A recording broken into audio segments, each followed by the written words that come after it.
My wife said, "My ex will be at the office party. Don't make it awkward." I smiled. Of course, I'll be on my best behavior. What she didn't know was that I had already met her ex at the bank, and the conversation we had there changed everything that night.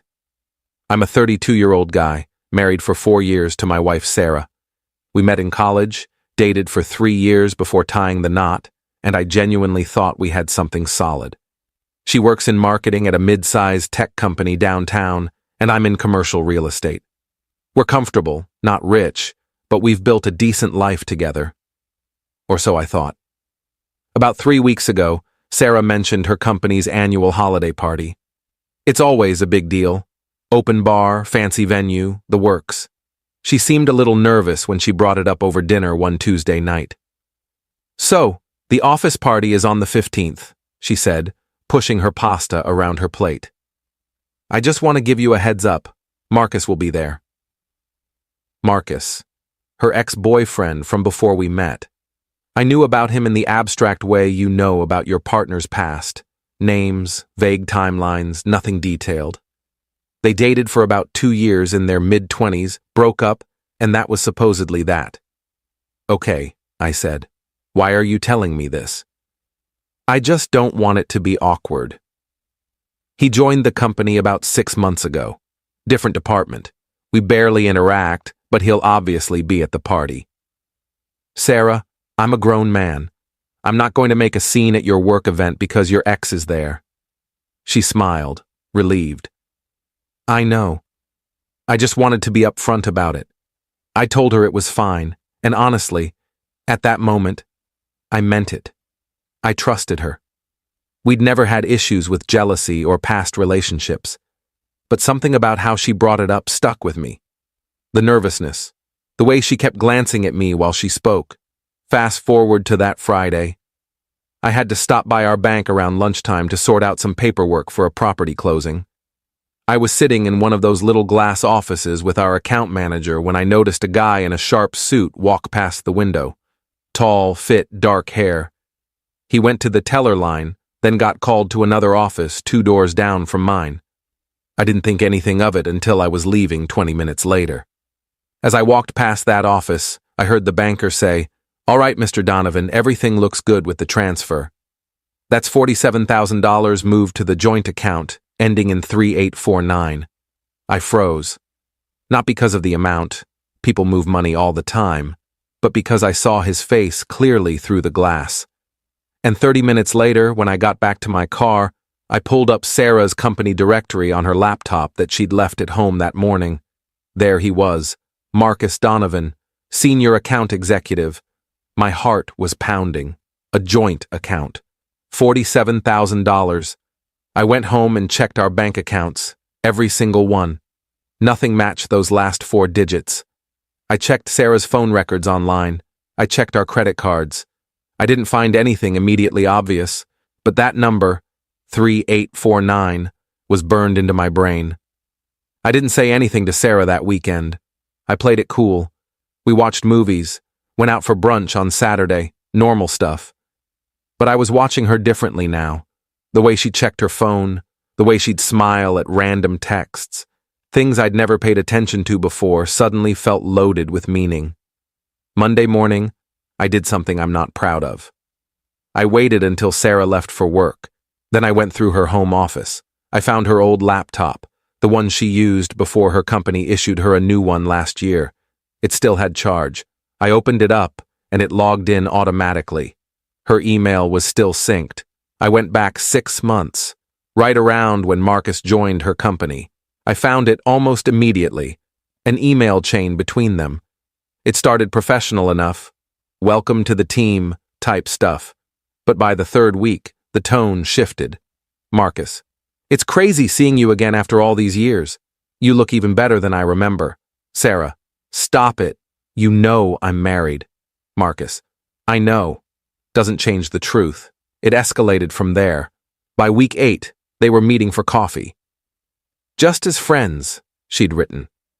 By month 3, the emails got more intimate. Not explicitly sexual, but close.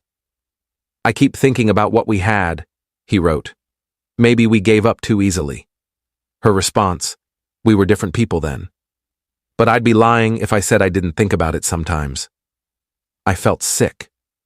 But I kept reading. 2 months ago, there was an email with a PDF attachment. I opened it. It was a lease agreement for an apartment across town, signed by both of them, as co-tenants. Starting December 1st. That's when everything clicked. The joint account, the $47,000. They were planning to leave their lives behind and start over together. And judging by the timeline, she was planning to tell me after the holidays. Update 1. I didn't confront her. Not yet. I knew I needed more before she could spin some story or gaslight me into doubting what I'd found. I called a buddy of mine who works in private investigation, mostly corporate stuff, but he knows people. I sent him everything I had. He called me back 3 hours later. "Man, I'm sorry," he said. "But yeah, the account exists. It's at a different bank, not yours. And they've both been contributing to it. Started small, but it ramped up fast. Can you find out more?" "Give me a week." I gave him a week. During that time, Sarah was completely normal, affectionate even. We had sex twice. She made me dinner. She asked about my day. It was like living in a simulation where I was the only one who knew none of it was real. The office party was on the 15th, a Saturday night.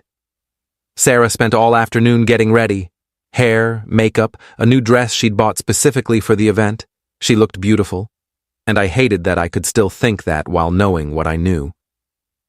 In the car on the way there, she reminded me, "Marcus will be there. Please just be polite if you meet him. I know it might feel weird, but it's important to me that tonight goes smoothly." I smiled at her. "Of course. I'll be on my best behavior." She squeezed my hand. "Thank you." The party was at this upscale hotel ballroom, maybe 200 people. Open bar, DJ, the whole thing. Sarah immediately got pulled into conversations with coworkers. I grabbed a drink and hung back, scanning the room. It took me about 10 minutes to spot him. Marcus was standing near the bar, talking to a group of people. He looked exactly like I remembered from the bank. Confident, expensive suit. The kind of guy who probably played lacrosse in college. I watched him for a while. At one point, Sarah walked past him. They made eye contact. She gave him a polite smile, nothing more, and kept walking. Good performance. Around 8 p.m., I saw him step outside onto the patio for a phone call. I followed him. He was alone, leaning against the railing, phone to his ear. I waited until he hung up. "Marcus?" He turned, surprised. "Yeah?" "I'm Ryan." Sarah's husband. His face went through about 5 different expressions in 2 seconds. Surprise, recognition, fear, then forced calm. "Oh, hey, nice to finally meet you." He extended his hand. I shook it. Firm grip, eye contact. "She's told me a lot about you." "All good things, I hope." He laughed. It sounded nervous. "She mentioned you'd be here tonight. Said you two used to date." "Yeah, a long time ago. Ancient history." "Right, ancient history." I paused, took a sip of my drink. "Hey, random question. Do you bank at First National?" The color drained from his face, just for a second, but I saw it. Yeah. Why?" "I thought I saw you there last Friday." "I was in for some paperwork. Small world, right?" "Yeah. Small world." He was trying to play it cool, but his voice was tight. "I couldn't help but overhear you were moving some money around." "Something like 47 grand? That's a big transfer." His jaw clenched.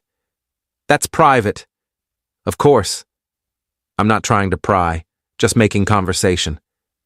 I smiled. "Must be exciting, whatever you're saving up for." He didn't respond, just stared at me. I leaned in slightly, keeping my voice low. "Here's the thing, Marcus. I know about the apartment.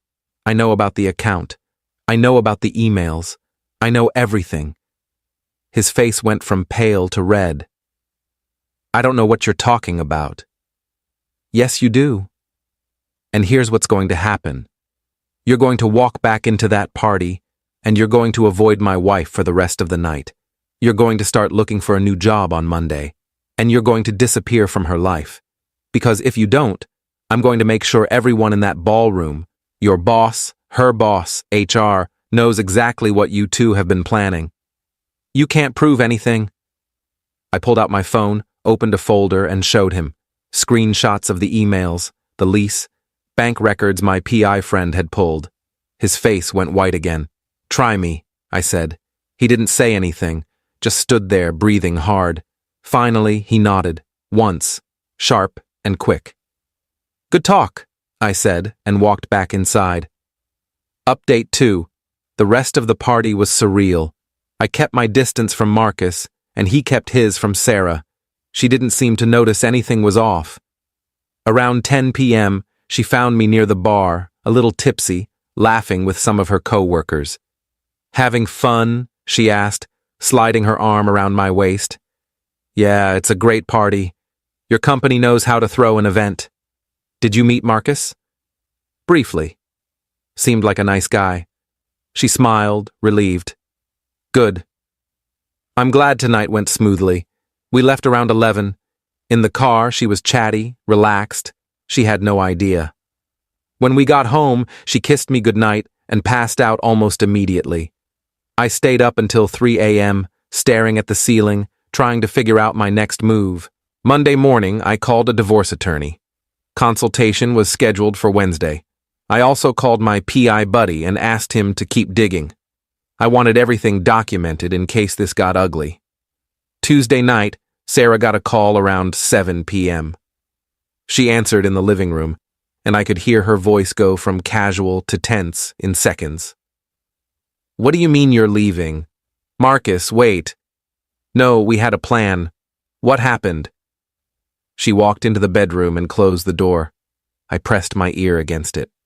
"You can't just quit. We've been planning this for months. What did he say to you? Marcus, answer me." Silence. Then I heard her start crying. Soft at first, then harder. I walked away and sat on the couch. About 10 minutes later, she came out, face blotchy, eyes red. "Everything okay?" I asked. "Yeah, just some drama at work." She wiped her eyes and went to the kitchen. I didn't push it. Update 3. Wednesday, I met with the attorney, showed him everything. He said I had a solid case, especially with the financial planning for the affair. He advised me to file soon before she could move assets around or change the narrative. Thursday morning, I got a call from my PI. "You're going to want to hear this. Marcus didn't just quit. He's leaving the state. Put in his notice on Monday, effective immediately. Told his company it was a family emergency. He's moving back to Oregon." "Are you serious?" "Dead serious, he's running. And get this, he withdrew his half of the joint account. All of it. Sarah's portion is still sitting there." I almost laughed. He'd bailed, completely. Left her holding the bag. That night, I sat Sarah down. She knew something was coming. I could see it in her face. "We need to talk," I said. "About what?" "About Marcus. About the apartment. About the $47,000 in an account I don't have access to." Her face crumbled. No denial. No surprise. Just tears. "How did you—" "It doesn't matter how I know. What matters is that I do." She tried to explain. Said it started as just coffee. That she never meant for it to go that far. That she was confused. That Marcus made her feel like she did when she was younger. That she hadn't decided anything for sure yet. I stopped her. "You signed a lease, Sarah. You moved money. You lied to my face for months. You already decided." She sobbed, begged me to let her explain, to give her a chance. But I was done. I told her I'd already spoken to an attorney, that I wanted a divorce, that she had 2 weeks to find somewhere else to live. She tried to call Marcus. He didn't answer. She tried again the next day. Blocked. He was gone. Completely ghosted her. Final update. The divorce took 6 months to finalize. Sarah tried to fight it at first, but once her attorney saw the evidence, they advised her to settle. She had to split the joint account money with me as part of the settlement, which felt like poetic justice. She moved in with a friend and eventually got her own place. I heard through mutual acquaintances that Marcus never came back. He's somewhere in Portland now, working for a startup. Sarah's still at the same company, but from what I understand, people found out about the affair. Her reputation took a hit. As for me, I'm doing better than I expected. I threw myself into work, reconnected with old friends, started going to the gym regularly. I even went on a few dates, though nothing serious yet. I'm not in a rush. Looking back, the weirdest part is how normal everything seemed right up until it wasn't. I keep thinking about that night at the bank. If I hadn't walked past that office, if I hadn't overheard that one sentence, I might have stayed in the dark until she was ready to leave. Maybe that would have hurt more. Or maybe it would have hurt less. I don't know. What I do know is that I'm glad I found out when I did. I'm glad I confronted Marcus. And I'm glad I walked away before I wasted any more years on someone who could plan a whole separate life behind my back. Edit 1. A few people have asked why I didn't confront Sarah immediately after finding the emails. Honestly, I needed time to process it and gather evidence. I knew if I went in angry and half-informed, she could have spun it or deleted things. Waiting gave me control. Edit 2. Yes, Marcus really did ghost her completely. According to a friend who still works at her company, she tried to reach him for weeks. He blocked her on everything. I almost feel bad for her. Almost. Edit 3. For those wondering, the apartment lease was never used. They'd paid the first and last month's rent, but since neither of them moved in, they forfeited it. That money's just gone. Probably the most expensive lesson either of them will ever learn.